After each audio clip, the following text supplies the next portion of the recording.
जय माता दी, हर हर महादेव। माँ मंगला गौरी के व्रत की महिमा अद्भुत है। इस व्रत की व्याख्यान जो है वह रामायण में मिलता है। माता सीता ने सबसे पहले श्री रामचंद्र जी को पाने के लिए इस व्रत को किया था। इस कलयुग में भी जो कुंवारी कन्याएं या सुहागिन महिलाएं इस व्रत को करती हैं वह जीवन में धन, संपदा, पुत्र, मनचाहा प्रेम, अखंड सुहाग सारी चीज़ों वस्तुएं इस व्रत को करने से प्राप्त कर लेती हैं। आज मंगला गौरी व्रत कैसे करें, क्या करें, उद्यापन तक की संपूर्ण जानकारी आप सभी को इस वीडियो के माध्यम से मिलेगी।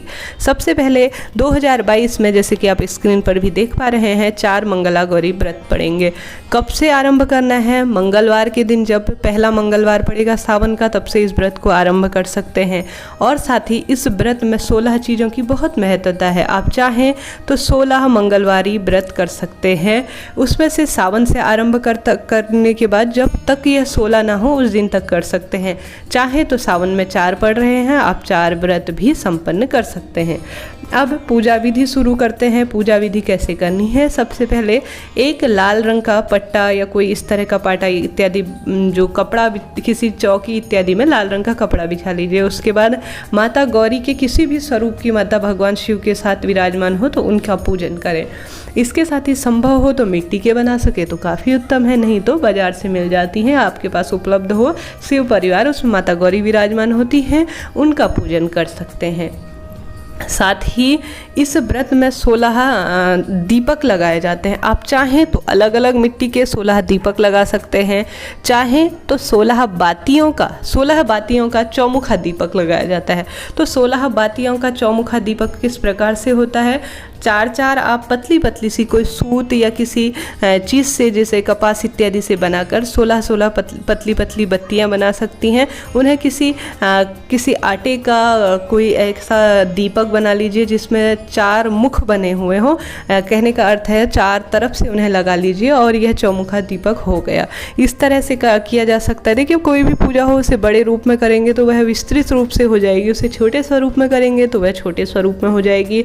आप इतने क्षमतावान हो या आपके पास इतना करने में समर्थवान हो कि 16 चीज़ें इकट्ठा कर सके तो काफ़ी उत्तम है। जैसे कि 16 श्रृंगार की वस्तुएं, 16 चीज़ें बहुत महत्व रखती हैं इसमें। 16 फूल पत्तियां जो माता रानी को आप समर्पित करेंगे वह सारी चीज़ें 16 ले सकते हैं। 16 बातियां ले सकते हैं, जो आपसे संभव हो उस तरह से 16 रख सकते हैं।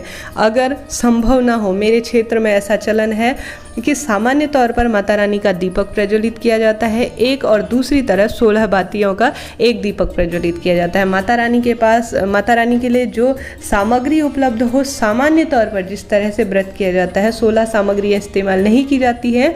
आप इन्हें जो है उद्यापन के दिन आवश्यक रूप से 16 चीज़ें माता रानी को 16 चीज़ें समर्पित करें और 16 महिलाओं को भोजन कराने के बाद अपने व्रत का उद्यापन करें।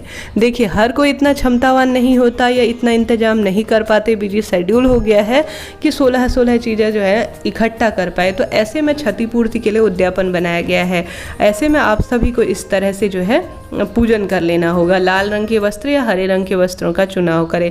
कुंवारी कन्याएं भी अपने लिए इस तरह के वस्त्रों का चुनाव करें, मेहंदी, अलता इत्यादि लगा लें और हरे रंग की चूड़ियाँ इत्यादि धारण कर लें। इसके बाद एक आसन बिछाकर माता रानी की प्रतिमा का विधि विधान से, जैसा आपसे संभव हो उस विधि से आप माँ का पूजन करें। देखिए, माता रानी, भगवान जी भाव के भूखे हैं, न कि किसी दिखावे के या विशेष रूप से इन चीज़ों के कि जो आपसे संभव ना हो, स्वयं को कष्ट पहुंचा सके। इसके साथ ही इस व्रत में चाय पानी पी जा सकती है, कोई दिक्कत की बात नहीं है। भोग क्या बनाए?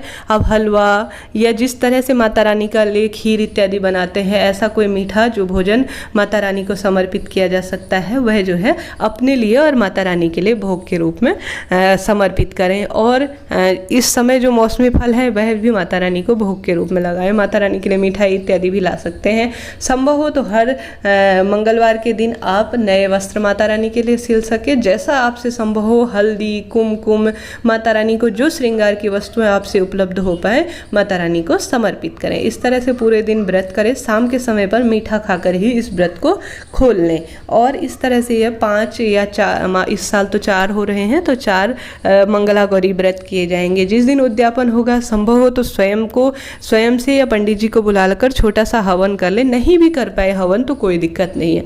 अगर 16 महिलाएं घर घर पर आकर भोजन कर सके तो नहीं, बहुत अच्छी बात है। नहीं कर सके तो 16 महिलाओं को बुलाकर उन्हें उनके पैर इत्यादि छूकर उनसे आशीर्वाद लेकर उन्हें सुहाग की वस्तुएं समर्पित, सुहाग की वस्तुएं दे दे या कुछ खीर वगैरह प्रसाद के रूप में उन्हें वितरित करके इस तरह से अपने व्रत का उद्यापन कर सकते हैं। आवश्यक नहीं है कि आप उन सभी को भोजन कराएं, उन्हें सुहाग की सामग्री और खीर इत्यादि जो आपने प्रसाद के रूप में उस दिन बनाया है उन्हें प्रसाद के रूप में देकर 16 श्रृंगार की सामग्री देकर मंगलवार को कर 16वें दिन तरह से उद्यापन की विधि संपन्न करें। अगर आप पीरियड से हैं तो उस दिन व्रत को कर सकते हैं, परंतु इस व्रत को करें। पीरियड हो जाए तो व्रत करें, व्रत काउंट नहीं किया जाएगा। वह व्रत काउंट नहीं किया जाएगा। इस तरह से जो है पूर्ण रूप से स्वच्छ हो जाएंगी तब वह व्रत जो है साथ ही सावन सोमवार के साथ साथ मंगलवार का जो 16 सोमवार व्रत है वह भी आराम से किया जा सकता है। कोई दिक्कत की बात नहीं है। मन में कोई सवाल हो जरूर पूछे। हर हर महादेव, आपकी मनोकामना पूरी करे।